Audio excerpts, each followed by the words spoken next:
Isa lang yung binago ko sa routine ko dito sa pag-aalaga ko sa snake plant ko, kaya dumami bigla yung mga suloy nila. At yon ay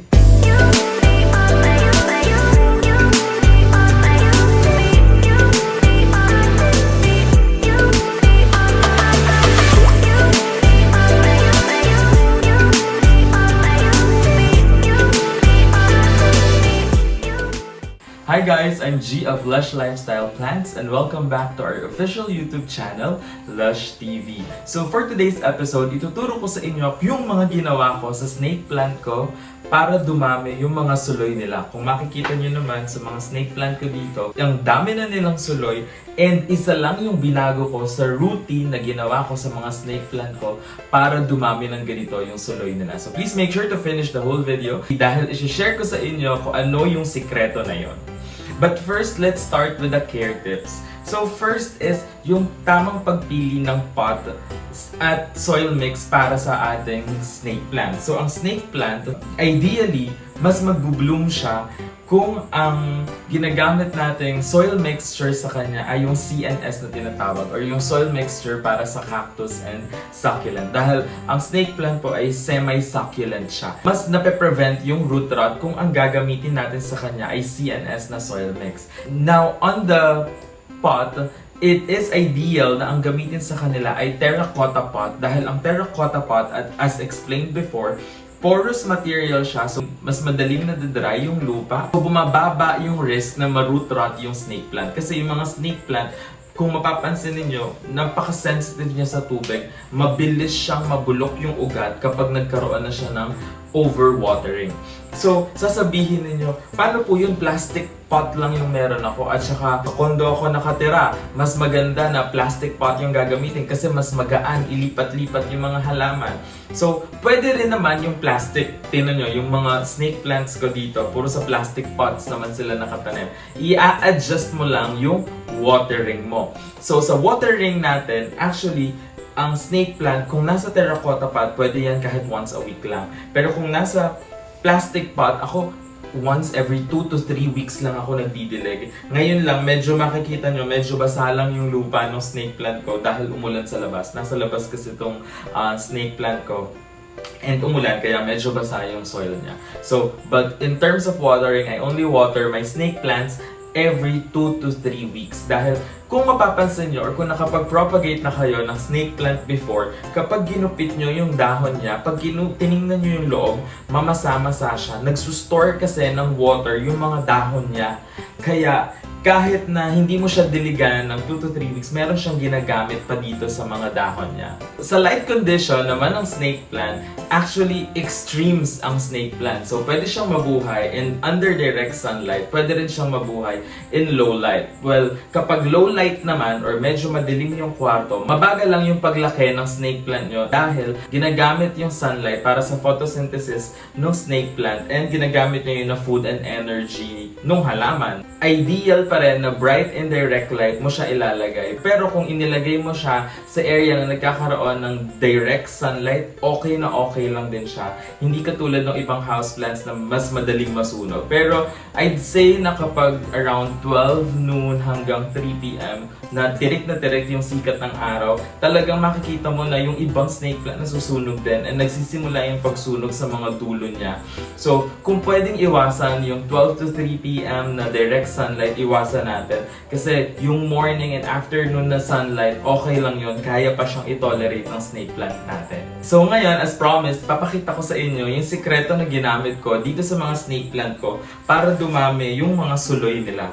So, isa lang yung ginamit ko talaga sa kanila, kaya dumami yung mga suloy or baby snake plants. Meron ako ditong dalawang moonshine na snake plant and meron ako ditong whale fin. Kung makikita niyo yung whale fin. Actually, itong whale fin, yung unang tinubuan ng anak. I'm really happy sa naging resulta.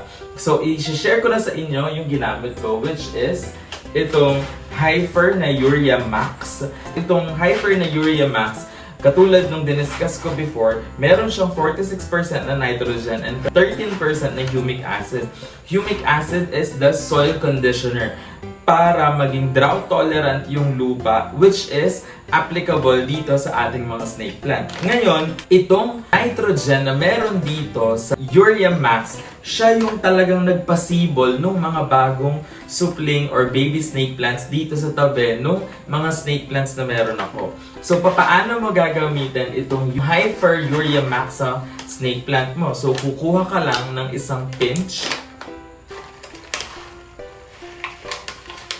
So, isang pinch lang, isang kurot lang. Dito lang sa gilid ng pot, and malayo siya dapat sa ugat. Ako, ginagawa ko lang siya, or nilagay ko lang siya once a month. And after 2 weeks, actually, nakita ko na yung mga bagong supling niya. So, very, very effective itong HYFER Urea Max dito sa mga snake plants ko, kaya sila nagkaroon ng mga bagong suloy.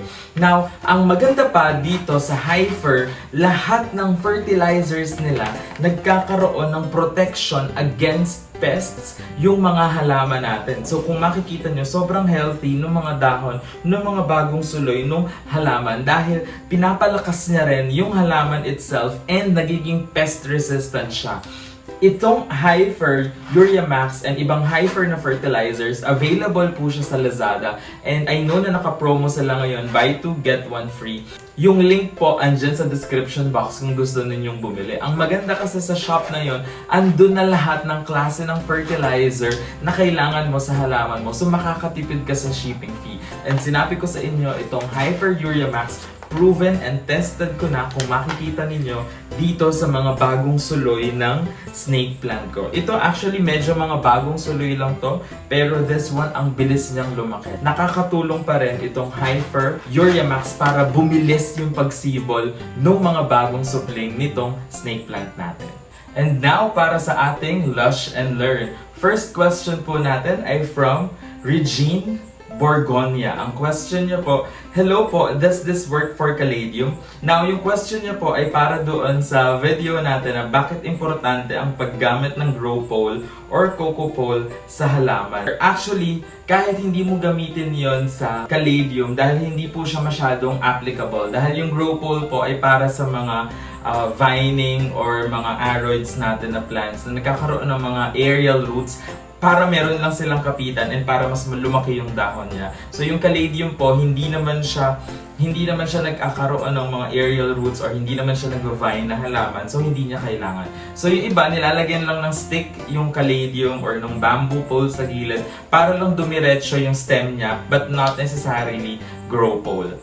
Next question naman po ay from Jasmine Guanzon. Ang sabi niya, hi, I'm just new on this channel. Is the soil mix also good for calatheas? And if perlite can be used if walang pumice? So, ang question niya po ay dun sa video natin na pinakamagandang potting medium or soilless mix tutorial namin para sa mga halaman. So, ito pong soilless mix na to, mas maganda rin siya sa mga aroids, mga epipremnums, mga monsteras, pero sa mga calathea, actually kahit loam soil po yung gamitin ninyo, okay sila.